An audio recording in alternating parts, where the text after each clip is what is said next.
Hi, and welcome to the Insight District. If you enjoy this video, give it a thumbs up and subscribe to my channel if you haven't already.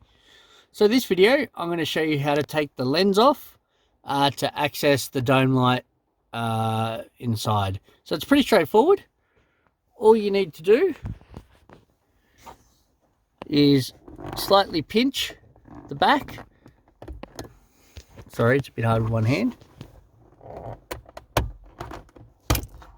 And pull down. It'll free it up.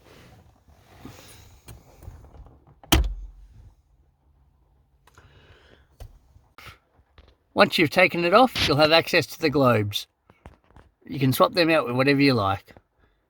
Where it connects to is these little knobs here.